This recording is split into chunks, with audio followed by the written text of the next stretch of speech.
Hi, I'm Ira Wallace with Southern Exposure Seed Exchange here at Acorn Community Farm, and I'm for the soil because the soil is the basis of our agriculture. Soil grows our plants, and I love good soil.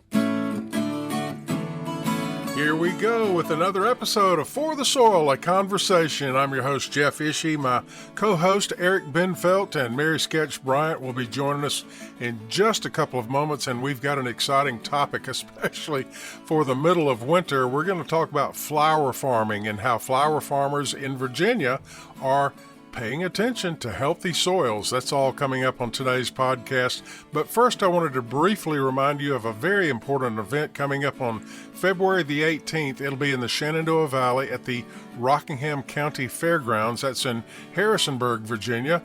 It is the 2026 Winter Conference for the Virginia No-Till Alliance. It's commonly called the Vantage Conference, a farmer-to-farmer conference where everything from cover crops to soil health to no-till agriculture, strip-till agriculture, it's all discussed. A great event, and it is absolutely free. You can learn more about it at virginianotill.com. That's virginianotill.com. That's February the 18th in Harrisonburg, Virginia, the 2026 Winter Conference, the Vantage Conference. And now, today's podcast.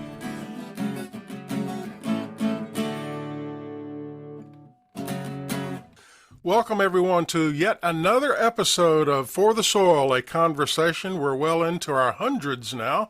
Celebrated the 100th episode a little bit last summer, and it has been a wonderful journey with Eric and Mary and literally hundreds of guests that we've had on the podcast. We always enjoy talking about soil health, and joining me are, first of all, I'm Jeff Ishii.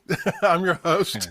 And my co-host are Mary Sketch Bryant with the Virginia Soil Health Coalition and Eric Benfelt with Virginia Cooperative Extension Community Viability. And we have a returning guest today, Jessica Hall, owner of Harmony Harvest Farm. And Eric, if you would reintroduce Jessica. Yes, Jeff, we're very pleased to have Jessica Hall with us. Jessica is the visionary in chief of Harmony Harvest Farm and Floral Genius in Weir's Cave. She works closely with her sister Stephanie and mom Chris, as well as a team there at Harmony Harvest. And just welcome, Jessica. And one aspect, if you could, again, with your values, you talk about engaging your roots and making them stronger. And I know we'll probably touch about heirloom mums. So welcome, Jessica. Thank you so much for having me back. I am pleased to be here talking with some of my favorite people about one of my favorite subjects. Let's talk about those heirloom moms. You're developing a global reputation, I am trying. There have been articles about your operation, and once again, it's located in Augusta County in the Shenandoah Valley of Virginia. Let's talk about heirloom mums and how you grow them. Well, these are really, really special, quite dear to my heart. And I think that the reason I find them so special is because the power that I feel is behind this one crop and what they can actually do as a agricultural crop. They're a phenomenal plant. They're really beautiful. They haven't really been seen in the marketplace. We all know mums. We see them at the pumpkin patches. We see them at Lowe's and Home Depot every fall. And that's all well and good. But the mums that we sell, these tend to be a little bit different. These are specialty mums that haven't really been on the marketplace since the 40s and 50s. So a lot of folks haven't seen these since, well, maybe even forever. And they tend to look a lot different than what most folks think of when they envision mums. And so the fact that these bloom so much later than our standard mums, they tend to really put on quite a show in gardens. But what makes them really attractive is not just the fact that they're a beautiful garden plant. It's the fact that they actually provide the growers a chance to create a different segment in the lawn and garden industry. And what I mean by that is that for the first time ever, the floral industry has the opportunity to actually put a global exportable crop back on the marketplace. There are only three major crops that are exported, and that's roses, carnations, and chrysanthemums. Everything else is considered a specialty crop. And the US cannot compete with roses. They are produced close to the equator, and profitability wise, we just can't heat and be able to produce roses economically and compete on a global market. Same with carnations. The chrysanthemums, we actually could, but we would need a niche product in that profile. The heirloom chrysanthemums doesn't have anybody playing globally. And we actually could bring that product to market. What is nice about it is now our floriculture market in the US looks very different. It's not one or two main commercial growers. It is literally thousands of small growers on really small tracts of land who are growing. And so if we reintroduce this, we're now looking at being able to have a lot of farmers being able to play and being able to bring this back in a way that feeds a lot more faces and produces for a good of a lot more producers in the country. And so we can have farmers that actually see this as a point of entry to be able to grow to very large scalable sizes and create a point of growing to large commerce again in our country. And so we can rebuild the basic foundation of a large scale production and thriving industry again in our country off the backbone of this one flower crop again. And all we need is to reinvigorate the excitement over this flower. And it's not that hard. It has excellent vase life. It's very easy for beginning farmers. It's very easy for beginning gardeners. So we're finding a lot of entry gardening interest in this. We're finding a lot of interest in this from beginning farmers to very technical growers. This is a flower that can be adapted to very advanced growing practices too. So even if you're not a beginning grower, you can still stretch your skis with advanced growing methods on this crop. So it gives a lot of flexibility in the industry to be able to advance it. So I'm very passionate about where this can take floriculture and horticulture in the US in general. Jessica, as you're talking, I'm just sitting here thinking what one of the most amazing things about farmers to me is, which is, you go to college to study one thing, generally people or whatever, and then farmers are experts in business management, in science, biological science, and agriculture, and all of these components. So it's really neat. But thinking about mums and soil health, or flowers and soil health, I was talking a couple years back with another flower farmer in Central Virginia, and she was saying, well, soil health and flowers, it's the same principles, but it's also very different. So what are you looking at? Like, what are your considerations, say specifically with mums and soil health?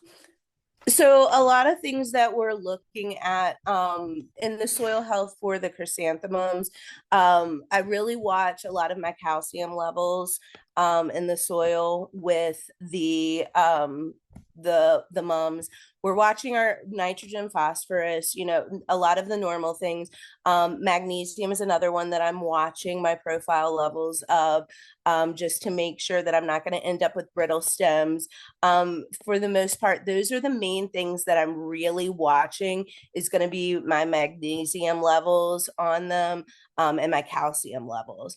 Those are the two main things outside of my norms that I'm kind of watching for the mums. But that's also on a really experienced level. For my basic homeowners, I'm telling them just to use some triple 10, don't worry too much. Mums are heavy feeders. They love to eat. We call them the little Miss Piggies of the farm. But for the most part, they're really like easy go plants and don't require a whole lot. They like good drainage on their soil. So please try not to get them in too much of that heavy clay. But otherwise, they do pretty good. We always worry about our soil nutrition for all of our plants. So I'm always telling people, always amend. We love to use good compost, and always recommend that whenever we're starting our bed prep, because always foundationally, we should make sure we have good beds before we're putting any of our plants in. And we're always watching those beds throughout the season, because especially when we're growing late season plants, we have to watch for any fungal issues that may run through because we're watering and we have cool temps that run through late season. So that's when we have to watch for anything that may run through our soils when we're growing so late in the season.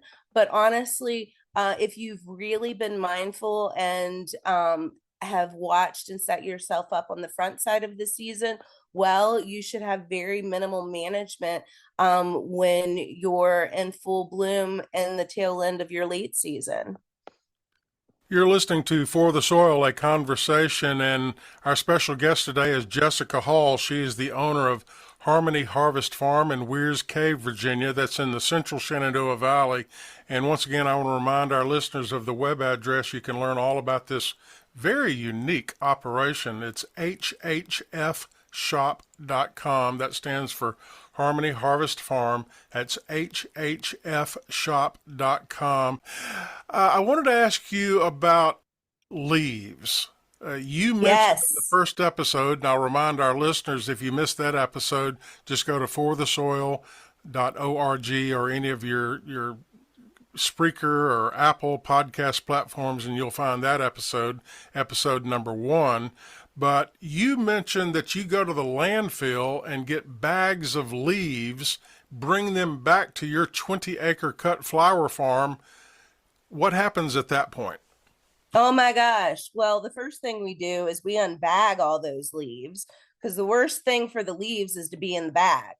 Like, that's when they do the worst thing for us, is they turn into bad gases. So we take all the leaves out of the bags and we run over them with the lawnmower. That's a really fun job for somebody, to cut them all up into little pieces so they don't fly away. And we use the leaves for a couple of different reasons. First, we'll work them into some of our compost to incorporate them into the compost directly. And so they become part of our soil mix. And some of our leaves actually get used as a top covering in our perennial rows. So we've already been cleaning up perennial rows. They've already been cut back. They've already been weeded, so they're kind of bare. And we're using that to insulate. We're using that to prevent weeds from popping up. We use the leaves also as a winter protection and barrier in our high tunnels with some of our more tender crops, like our eucalyptus, things that we want to overwinter, but they're still a little tender. We will pile mountains of leaves on top of them and then cover them with frost blanket and some extra greenhouse plastic, and they will survive our winter temperatures and then turn into trees the next year. And so I can attest that there is no native koala bears in the state of Virginia, or they would all be visiting me, because I grow 12-foot tall eucalyptus trees in my greenhouse every year. But I do that with the help of the leaves that we receive. I also use my leaves because I'm a little bit of a lazy flower farmer, and I'm not one who digs my dahlia tubers up every year, because I find that to be a total pain in the tail. And so I use crazy amounts of leaves to cover all my dahlia tubers. And then I pull big old blue tarps over top of those to protect them from any of the winter moisture getting in and rotting my tubers. And that protects my tubers from rotting over the winter. And then come Mother's Day, I uncover everything and I've got beautiful green shoots poking up out of the ground, and I didn't have to dig a darn thing. So I use leaves in a bunch of different ways, and they help us on the farm to do soil improvements. And it's one of nature's best natural mulches and gifts that she's given us. And I don't think we give enough credit to leaves. And a lot of times you can look around at what nature does and use her own tips and tricks to emulate how we can control and remedy. So I use nature a lot and just replicate what she does in our practices. And Jessica, I had we had talked about the heirloom mums, and they're also a source of a natural pesticide. And one of our core principles is the idea of energizing with diversity and adding biodiversity. On your website, it talks about having 200 varieties of American grown flowers. I'd be curious to hear how you have seen, the pollinator habitat change and maybe life on your farm. I'm always amazed when I see 2 or 3 monarch butterflies in a week's time, but I'd like to hear more about Oh my variety and gosh. diversity. We can populate every elementary school in the Shenandoah Valley with chrysalises come the fall season. We have such an explosion of diversity in pollinators here on the farm. It's incredible. And I think that's one of the big attractants we have. We are open to the public for U-Pick. People come out from April until killing frost and are able to self-serve, pick their own anywhere on the property, and love that experience. But I think one of the big attractions is being able to be surrounded by all of the diversity of wildlife, pollinators that they get to experience. It is a wild breath of just different experiences of bugs and butterflies and unique critters you've never seen before. It's really quite an experience, and it's quite breathtaking to come out and see.